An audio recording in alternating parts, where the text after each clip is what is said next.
कालीबारी दार्चुलामा नेपाली सेनाको ब्यारेकमाथि अनधिकृत रूपमा भारतीय हेलिकप्टरको उडान। जिल्ला प्रशासन कार्यालयद्वारा लिखित आपत्ति प्रकट। ट्विन घटनाबारे औपचारिक जानकारी नभएको भारतको प्रतिक्रिया।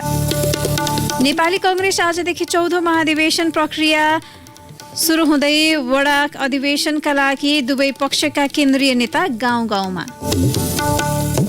कतार प्रहरीमा म्यान पावर कम्पनीबाट भर्ना प्रक्रिया अघि बढाउन दोहा स्थित दूतावासलाई सरकारको निर्देशन। 200 जनाको मागपत्र प्रमाणीकरण। जलवायु परिवर्तनबाट निम्तिने विपत्तिको सामना गर्न ऐतिहासिक लगानीको आवश्यकता रहेको अमेरिकी राष्ट्रपति बाइडेनको भनाई। बाढी र आँधीका कारण कम्तीमा 41 जनाको मृत्यु। र भारतसँगको अन्तर्राष्ट्रिय मैत्रीपूर्ण खेलमा नेपाल 1-1 को बराबरीमा रोकियो। नमस्कार, कान्तिपुर डायरीका साथमा साथी रमेश र म दिवा। अब समाचार विस्तारमा। महाकाली नदी पार गर्ने क्रममा भारतीय सशस्त्र सीमा बल एसएसबीका जवानले ट्विनको लठा खुस्काइदिएपछि नेपाली युवा जयसिंह धामी बेपत्ता भएको घटनाका सम्बन्धमा गृह मन्त्रालयले परराष्ट्र मन्त्रालयलाई पत्र पठाएको छ।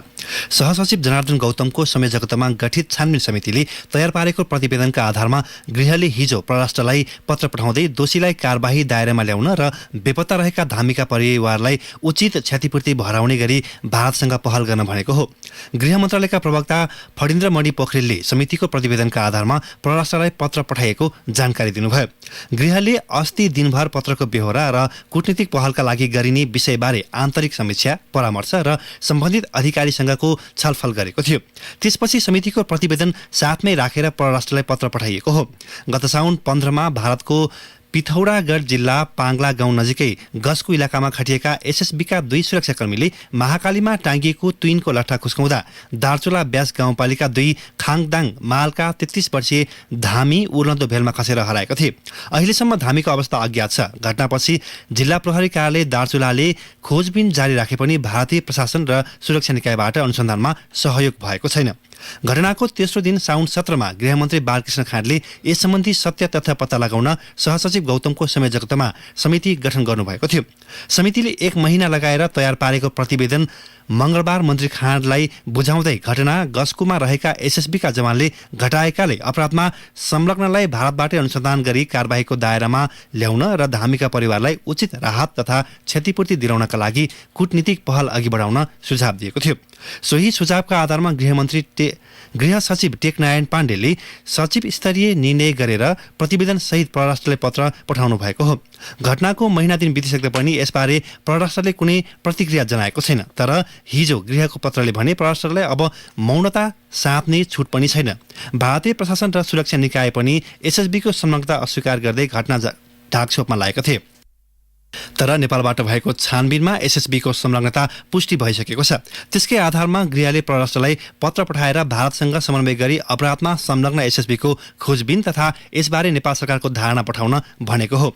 यसैबीच प्रमुख प्रतिपक्षी नेकपा एमालेले एसएसबीका सुरक्षाकर्मीले ट्विनको लट्ठा खुस्काएका कारण नेपाली युवा महाकालीमा खसेर बेपत्ता हुँदा पनि भारतसँग घटनाबारे सोधपुछ र जानकारी समेत नलिएकामा सरकारप्रति खेद व्यक्त गरेको छ। एमाले प्रवक्ता प्रदीप गेवालीले विज्ञप्ति जारी गरी धामी बेपत्ता भएको 1 महिनाभन्दा बढी समय बितिसक्दा पनि घटनाबारे भारत समक्ष आपत्ति जनाउने सामान्य औपचारिकता र कूटनीतिक पहल गर्न नसकेको भन्दै सरकार लाचार र संवेदनहीन बनेको आरोप लगाउनु भएको हो। घटनाबारे निकै ढिलो गरेर प्रतिवेदन बुझाइए पनि प्रतिवेदन अस्पष्ट र घटनालाई थामथुम पार्ने प्रयास भएको एमालेले जनाएको छ। यसैबीच भारतले दार्चुलाको ट्विन घटनाबारे नेपाल सरकारले कुनै जानकारी नगराएकाले त्यसबारे केही नबोल्ने बताएको छ। भारतीय विदेश मन्त्रालयका प्रवक्ताले अरिन्दम बागचीले यो विषयमा मिडियाबाट केही सुनेको तर औपचारिक रूपमा कुनै जानकारी नआएको प्रतिक्रिया दिनुभएको छ। विदेश मन्त्रालयको नियमित पत्रकार सम्मेलनमा कान्तिपुरले सोधेको प्रश्नको जवाफमा प्रवक्ता बागचीले भन्नुभयो, त्यहाँको घटना मिडिया मार्फत सुनेका छौँ तर हामीसँग कुनै अफिसियल खबर छैन। नेपालमा इन्टरनल रूपमा केही भएको हो वा छानबिन भएको भन्ने पनि मलाई थाहा छैन। नेपाल सरकारबाट केही जानकारी पनि प्राप्त भएको छैन।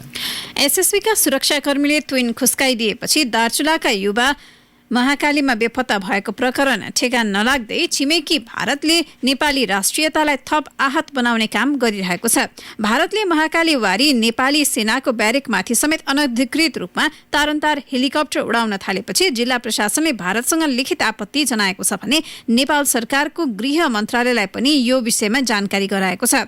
तर न भारतले अनधिकृत उडान रोकेको छ न नेपाल सरकारले कुनै प्रतिक्रिया जनाएको छ। महाकालीमा बेपत्ता भएका जयसिंह धामीको खोजबिनका लागि गृह मन्त्रालयको टोलीले महाकाली नदीको पल्लो किनारमा पनि ड्रोन उडाउन खोज्दा भारतले असहयोग गरेको थियो। साउन 15 मा बेपत्ता भएका जयसिंहको खोजी गर्न ड्रोन क्यामेरा उडाउन अनुमति माग्दै जिल्ला प्रशासन कार्यालय दार्चुलाले साउन 23 मा पठाएको अनुरोध पत्रको जवाफ अझै आएको छैन।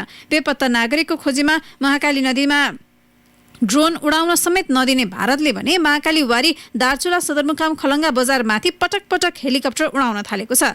भारतले हेलिकप्टर उडाउँदै आएको क्षेत्रमा सर्वसाधारणको बस्ती मात्र होइन, सेना प्रहरी, सशस्त्र प्रहरी र राष्ट्रिय अनुसन्धान विभागको कार्यालय समेत पर्छ। 2 साता अघि पनि भारतीय हेलिकप्टर नेपाली सेनाको गुरु गोरख गुल्म हेलिकप्टर हेडक्वार्टरबाट माथि उडेको थियो। लगत्तै गुल्म हेडक्वार्टरले आपत्ति जनाउँदै तत्काल रोक्ने गरी पहल थाल्न जिल्ला प्रशासन कार्यालयलाई पत्र लेखेको थियो। पत्रको बुदार्थ नेपाली सेनाको मुख्यालयलाई पनि पठाइएको थियो। सेनाको पत्रपछि प्रशासनले त्यसको जानकारी गृह मन्त्रालयलाई पनि पठायो। परराष्ट्र मार्फत पहल गर्नुपर्नेमा गृह मन्त्रालय नै मौन बसेको छ। केही दिनको अन्तरालपछि भारतीय हेलिकप्टर नेपाली एयर स्पेस नाघेर लगातार बजार र सेनाको ब्यारेकमाथि फेरि उड्न थालेपछि बुधबार जिल्ला सुरक्षा समितिको बैठक बसेको थियो। बैठकले भारतीय कदमप्रति आपत्ति जनाउँदै यस्तो गतिविधि रोक्न आवश्यक पहल गर्ने निर्णय गरेको थियो। कांग्रेसको 14औं महाधिवेशनको प्रक्रिया आज वडा अधिवेशनबाट सुरु हुँदैछ। वडाबाटै आफ्ना प्रतिनिधि निर्वाचित गर्न संस्थापन र अर्को पक्षका केन्द्रीय नेताहरू लागि परेका छन्। वडा तहबाट छानिने प्रतिनिधिले महाधिवेशनको नतिजामा प्रभाव पार्ने भएकाले नेताहरू तल्लो तहबाटै सक्रिय बनेका हुन्। वडा अधिवेशनलाई आफू अनुकूल बनाउन केन्द्रीय तहका अधिकांश नेता गृह जिल्ला पुगेका छन्। वरिष्ठ नेता रामचन्द्र पौडेल पक्षले वडा अधिवेशनलाई लक्ष्य गरेर हिजो आफ्नो समूहबाट सभापतिका लागि एक मात्रै उम्मेद्वार हुने उद्घोष गरेको छ। सभापतिमा उम्मेदवारी दिने अनौपचारिक घोषणा गरेका प्रधानमन्त्री देउवाले पनि आफ्नो प्यानल बलियो बनाउन 7वटै प्रदेशमा आफू निकट केन्द्रीय सदस्यहरूलाई खटाउनु भएको छ। सभापतिका 4 मुख्य प्रतिस्पर्धी सहित पौडेल पक्षीय नेताहरूले पार्टी केन्द्रीय कार्यालय सानेपामा पत्रकार सम्मेलन मार्फत आफ्नो समूहको एउटै टिम हुने प्रतिबद्धता गरेका थिए। पत्रकार सम्मेलनमा महामन्त्रीमा उम्मेदवारी घोषणा गरेका गगन थापा समेत उपस्थित हुनुहुन्थ्यो। 13औं महाधिवेशनमा पूर्व महामन्त्री कृष्ण प्रसाद सिटोलाको टिमबाट महामन्त्रीमा प्रतिस्पर्धा गरेका थापाले यसपटक पौडेल पक्षबाट उम्मेदवारी दिने तयारी गर्नुभएको हो। केन्द्रमा भएको गुटको प्रभाव वडा अधिवेशनबाटै पर्ने भएकाले पौडेल पक्षले तल्ला तहका अधिवेशनमा एक भएर प्रतिस्पर्धा गर्ने रणनीति अन्तर्गत केन्द्रमा एउटै टिम हुने सन्देश दिएको हो। पौडेल समूहभित्रै सभापतिका आकांक्षीहरू महामन्त्री शशाङ्क कोइराला, पूर्व महामन्त्री प्रकाश मान सिंह र नेता शेखर कोइरालाका पार्टीभित्र अलग प्रभाव र गुट छन्। संस्थापन र इतर पक्ष वडा अधिवेशनदेखि नै छुट्टा छुट्टै प्यानल बनाउने तयारीमा जुटेका छन्। आफ्नो बलियो प्रभाव रहेका क्षेत्रमा उपसभापति विमलेन्द्र निधि र तेस्रो पक्षको नेतृत्व गरेका पूर्व महामन्त्री कृष्ण प्रसाद सिटोलाको समेत छुट्टै प्यानल बन्न सक्ने देखिएको छ। क्रियाशील सदस्य मतदाता रहने वडा अधिवेशनले न्यूनतम 15 देखि अधिकतम 75 जना क्षेत्रीय प्रतिनिधि निर्वाचित गर्छ। 150 जनासम्म क्रियाशील सदस्यता रहेको जिल्लामा 15 जना क्षेत्रीय प्रतिनिधि चयन हुन्छन्। त्यसपछि प्रत्येक 100 भन्दा बढी क्रियाशील सदस्यता बराबर थप 10 जना बढ्दै अधिकतम 75 प्रतिनिधि चयन हुन्छन्। कांग्रेस नेता गगन थापाले आसन्न महाधिवेशनमा पौडेल समूहबाट महामन्त्री पदमा उम्मेदवारी दिने संकेत गर्नुभएको छ। 4 दिन अघि काठमाडौँमा आफू बस्दै आएको वडाबाट आसन्न महाधिवेशनमा महामन्त्री पदमा उम्मेदवारी घोषणा गरेपछि आफ्नो सभापतिको उम्मेदवार टुङ्गो नलागेको बताएका थापा हिजो पौडेल समूहले आयोजना गरेको पत्रकार सम्मेलनमा देखिनुभयो। त्यसो त थापा पौडेल समूहमा आबद्ध हुने यो पहिलो संकेत होइन। यसअघि उहाँ पौडेल समूहको बैठकमै पनि सहभागी हुनुहुन्थ्यो। केही वर्ष यता सभापतिका आकांक्षी नेता शेखर कोइरालासँग थापा सहितका युवा केन्द्रीय सदस्यहरू बाक्लो उठबसमै छन्। पछिल्लो समय गगन र पौडेल समूहकै सभापतिका अन्य आकांक्षी बीच पनि बाक्लो छलफल हुँदै आएको छ। 12औं महाधिवेशनमा सुशील कोइरालाकै टिमबाट सर्वाधिक मतसहित केन्द्रीय सदस्य जितेका थापाले 13औं महाधिवेशनमा टिमभित्र विद्रोह गर्नुभएको थियो। कृष्ण प्रसाद सिटोला समूहबाट महामन्त्री उठेका उहाँले तेस्रो मत पाए पनि देशभर उहाँकै चर्चा भयो। केपी शर्मा ओली सरकारले ल्याएको अध्यादेशका आधारमा संवैधानिक निकायमा गरिएका 52 पदाधिकारीको नियुक्ति विरुद्धका मुद्दाको सुनवाई अनिश्चित भएको छ। प्रधान न्यायाधीश बिनाको संवैधानिक इजलास गठन गर्न नमिल्ने तर्क गर्दै दायर निवेदनको टुङ्गो नलागेसम्म नियुक्ति सम्बन्धी मुद्दामा सुनवाई गर्न नमिल्ने अन्तरिम आदेश सर्वोच्चले हिजो गरेको हो। सर्वोच्च अदालतको संवैधानिक इजलासमा 9 महिनापछि गत शुक्रबार संवैधानिक निकायमा गरिएको नियुक्ति विरुद्धका मुद्दामा सुनवाईको पालो आएको थियो। तर संवैधानिक परिषदको बैठकमा प्रधान न्यायाधीश चोलेन्द्र शमशेर जवरा सहभागी भएर गरेका निर्णय विरुद्ध उहाँकै नेतृत्वमा गठन हुने संवैधानिक इजलासले सुनवाई गर्न नमिल्ने प्रश्न उठेको थियो। प्रधान न्यायाधीश जवराले इजलासमा आएर आफू यी मुद्दाको सुनवाईबाट अलग रहेको र आगामी शुक्रबार भदौ 18 सम्म वरिष्ठ न्यायाधीश देवकुमार कार्कीको नेतृत्वमा गठन हुने इजलासले सुनवाई गर्ने मौखिक जानकारी गराउनु भएको थियो। संविधानले संवैधानिक इजलासमा प्रधान न्यायाधीशको नेतृत्व अनिवार्य गरे पनि प्रश्न उठेपछि प्रधान न्यायाधीश जवराले विधामा बस्ने उपाय निकाल्नु भएको हो। कान्तिपुर डायरीमा अब ब्रेकको पालो। ब्रेकपछि कान्तिपुर डायरीमा अब कान्तिपुर सविस्तार।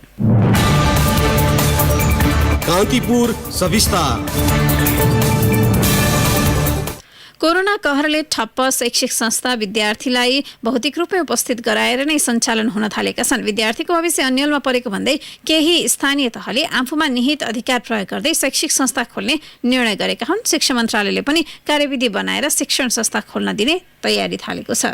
बझाङका सम्पूर्ण विद्यालय सञ्चालन भएका छन्। यस्तै काठमाडौँको गोकर्णेश्वर नगरपालिका, सिन्धुलीको कमलामाई र दुधौली नगरपालिका तथा हरिहरपुरगढी गाउँपालिकामा पनि विद्यालय खुलेका छन्। स्थानीय तहहरूमा विद्यालय खुल्न थालेपछि कार्यविधि बनाएर शिक्षण संस्था खोल्न दिने तयारी सरकारले गरेको छ। संक्रमणको अवस्था हेरेर विद्यालय खोल्न दिने कार्ययोजना शिक्षा मन्त्रालयले बनाएको छ। मन्त्रालयका प्रवक्ता दीपक शर्मा, अब एकदमै जोखिम छ, त्यो रेड एरिया नै भयो भनेदेखि त्यहाँ विद्यालय सञ्चालन गर्न मिलेन। विद्यार्थी सिकाइ सहजीकरण निर्देशिका अनुसार वैकल्पिक तरिकाले पठन पाठन गर्नु पर्यो। अब ग्रिनमा छ, त्यसमा चाहिँ खासै असर छैन भने जनस्वास्थ्य र सुरक्षाका मापदण्ड पालना गर्दै स्कुललाई फुल फ्लेजमा नियमित चलाउनु पर्यो। अब त्यो चाहिँ नि पार्सियल किसिमको छ भने अब विद्यार्थीहरूलाई शिफ्टमा आलो पालो गरेर चलाउनु पर्यो। त्यो क्षेत्र अनुसारको चाहिँ विद्यालय सञ्चालन यसरी गर्न सकिन्छ भन्ने कार्ययोजनामा हामीले राखेको। कोभिड-19 संकट व्यवस्थापन केन्द्र सीसीएमसी तथा जिल्ला कोभिड-19 संकट व्यवस्थापन केन्द्र टीसीएमसीले कोरोना छैन भने निकुरेल गरेपछि मात्र विद्यालय सञ्चालन हुने प्रवक्ता शर्माले बताउनुभयो। अहिले विद्यालय खोल्ने वातावरण तयार भएको निष्कर्ष मन्त्रालयको भए पनि जनस्वास्थ्य र शिक्षा विज्ञहरू कोरोनाको जोखिम अझै कायम रहेको बताउँछन्।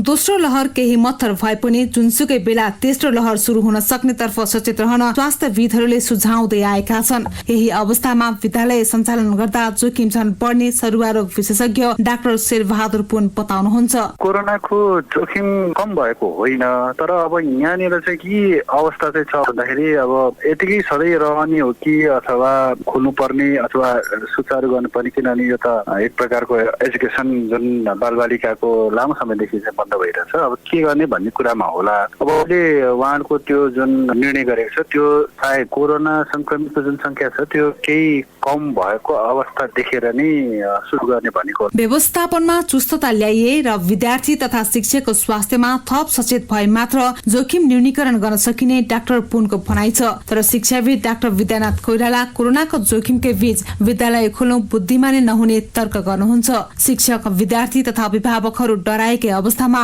विद्यालय खोल्नु नहुने उहाँले बताउनुभयो। विद्यालय खोल्ने भन्दा भनेको कोरोना नभएको बेलामा हो। कोरोना भएको बेलामा विद्यालय नखोलिकन केटाकेटीले पढ्न पाउने व्यवस्था गर्नु। विद्यार्थीहरू डरायो भने त्यो बेलामा स्कुल खोल्नु हुँदैन। शिक्षक डरायो भने त्यो बेलामा स्कुल खोल्नु हुँदैन। अभिभावक डरायो भने त्यो बेलामा स्कुल खोल्नु, एउटा त्यो बाटो हो। त्यसैले गर्दाखेरि तिनका निम्ति के गर्ने भन्दाखेरि चाहिँ उनकै घरमा पढ्न पाउने बन्दोबस्त कसरी गर्ने भन्ने। त्यो भनेको उनीसँग प्रविधि छैन आधुनिक भन्ने कुराकानी होइन। आधुनिक प्रविधि छैन भने पुरानो प्रविधिबाट कसरी पढाउने। पुरानो प्रविधि भनेको परम्परागत प्रविधि, त्यो प्रविधिबाट कसरी पढाउने भन्ने किसिमको चिन्तन गरिदिने हो। कोभिडको दोस्रो लहर बढ्दै जाँदा वैशाख दोस्रो साताबाट विद्यालयहरू बन्द गरिए। यो अवधिमा अनलाइन लगायतका वैकल्पिक माध्यमबाट पठन पाठन भयो। वैकल्पिक सिकाइको प्रभावकारिताका बारेमा पनि टीका टिप्पणीहरू हुन थालेका छन्। यही अवस्थामा विद्यालयमा भौतिक उपस्थिति गराएर पठन पाठन गराउनु भनेको कोरोना संक्रमणको जोखिमलाई निम्तो दिनु हो। भौतिक रूपमा विद्यालयमा उपस्थित भएर पठन पाठन गर्न विद्यार्थीहरू मानसिक रूपमा तयार छन् कि छैनन् भन्नेतर्फ पनि बुझ्नु जरुरी छ।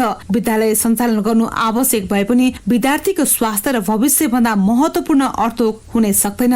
रेडियो कान्तिपुरका लागि सुनिता पोखरेल। कान्तिपुर सविस्तार।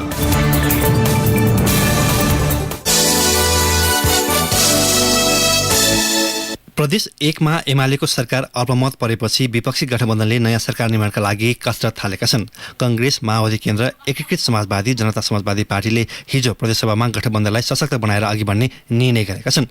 त्यहाँ मुख्यमन्त्रीमा कांग्रेसका संसदीय दल नेता राजीव कोइराला र एकीकृत समाजवादीका केन्द्रीय सदस्य राजेन्द्र कुमार राई आकांक्षी देखिएका छन्।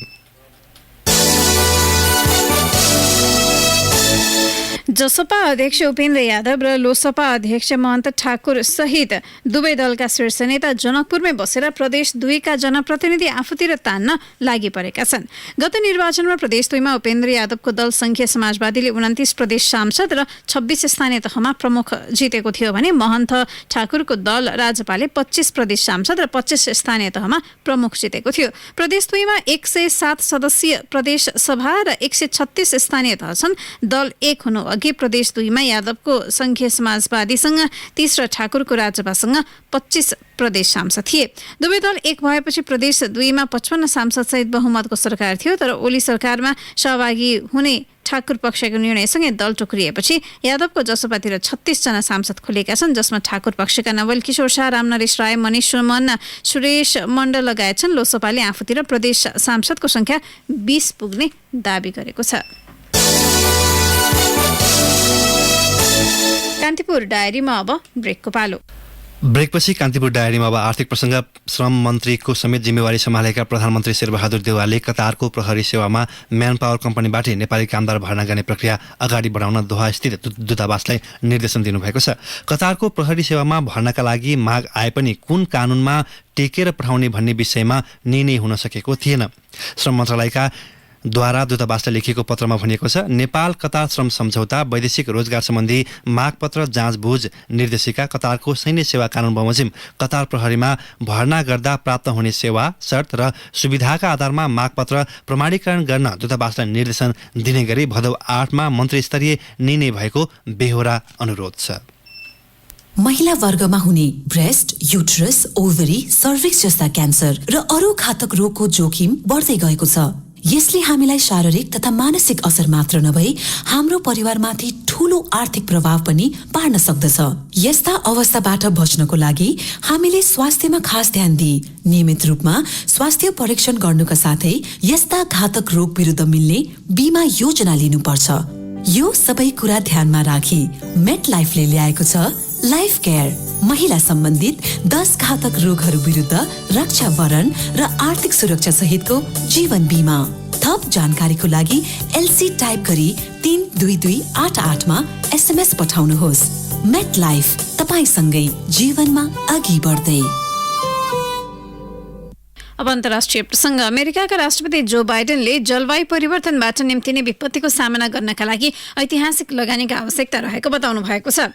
जलवायु परिवर्तनबाट उत्पन्न भएको विपत्तिका कारण निम्तिएको आकस्मिक बाढी र आँधीमा परि अमेरिकामा 41 जनाको मृत्यु भएको छ। जलवायु परिवर्तन सम्बन्धी विनाशबाट उत्पन्न जीवन र मरण स्थितिको सामना भइरहेको अमेरिकी राष्ट्रपतिको भनाइ छ।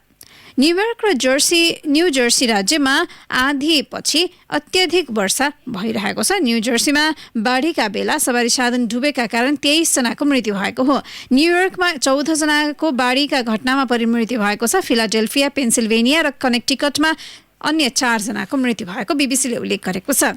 जलवायु परिवर्तनका कारण आँधी आउने क्रमको अध्ययन अझै हुनुपर्ने उल्लेख गरिएको छ। यद्यपि समुद्रको माथिल्लो तहको बढ्दो तापक्रमले आँधीका लागि शक्ति सञ्चय गर्ने भएकाले तापक्रम वृद्धि र जलवायु परिवर्तन आँधी, चक्रवात र तुफानको मुख्य कारण रहेको देखिएको छ।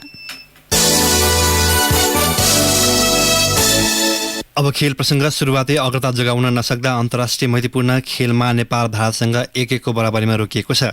दशरथ रङ्गशालामा नेपालले पहिलो हाफमा अञ्जन विष्टको गोलले अग्रता लिए पनि त्यसलाई कायम भनी राख्न सकेन। नेपालका लागि अञ्जन विष्टको पहिलो हाफको 36औं मिनेटमा गोल गरेका थिए। भारतले दोस्रो हाफको बराबरीमा गोल फर्काएको हो। भारतीय कप्तान सुनिल छेत्रीले सुरुमा गरेको शक्तिशाली प्रहार नेपाली गोलरक्षक किरण चेम्जोङले जोगाए पनि त्यसमा राम्रोसँग क्लियर गर्न सकेनन् र त्यसमै उनी विरुद्ध थापाले 60औं मिनेटमा गोल गरे। यसैबीच नेपाली कप्तान र गोलरक्षक किरण चेम्जोङले नेपालका लागि सर्वाधिक खेल खेलेको कीर्तिमानमा विराज महर्जनको बराबरी गरेका थिए। दुवैले नेपालका लागि 73 क्याम्प जितेका छन्। नेपालले प्रशिक्षक अब्दुल्लाह अल्मुताइरीको नेतृत्वमा दशरथ रङ्गशालामा खेलेको यो नै पहिलो खेल हो। भारतले दशरथ रङ्गशालामा खेलेको यो नै पहिलो अन्तर्राष्ट्रिय मैत्रीपूर्ण खेल हो। यसअघि पनि दुई छिमेकी देशबीच भारतमा 3 अन्तर्राष्ट्रिय मैत्रीपूर्ण खेल भइसकेका छन्। अब दोस्रो खेल आइतबार हुनेछ। अब मौसम सम्बन्धी जानकारी। काठमाडौँ उपत्यका सहित देशभर सामान्यदेखि पूर्ण बदली रही केही स्थानमा हल्कादेखि मध्यम वर्षाको सम्भावना रहेको जल तथा मौसम पूर्वानुमान महाशाखाले जनाएको छ। प्रदेश 1, प्रदेश 2, बागमती र गण्डकी प्रदेशका केही स्थानमा मेघ गर्जन चट्याङसहित भारी वर्षाको सम्भावना रहेको महाशाखाको अनुमान छ। केही बेर अघि 21 डिग्री सेल्सियस मापन गरिएको काठमाडौँ उपत्यकाको अधिकतम तापक्रम आज 27 डिग्री सेल्सियससम्म पुग्नेछ। सूर्योदय बिहान 5:43 भयो भने सूर्यास्त भरे साँझ 6:22 हुनेछ। अवस्था यसको साथै कान्तिपुर डायरीको बुलेटिन यही सकिन्छ। केही बेरमा प्रसारण हुने कार्यक्रम द हेडलाइनर्समा हामी राजनैतिक विश्लेषक पुरुषोत्तम दाहालसँग कुराकानी गर्नेछौँ। सुन्ने प्रयास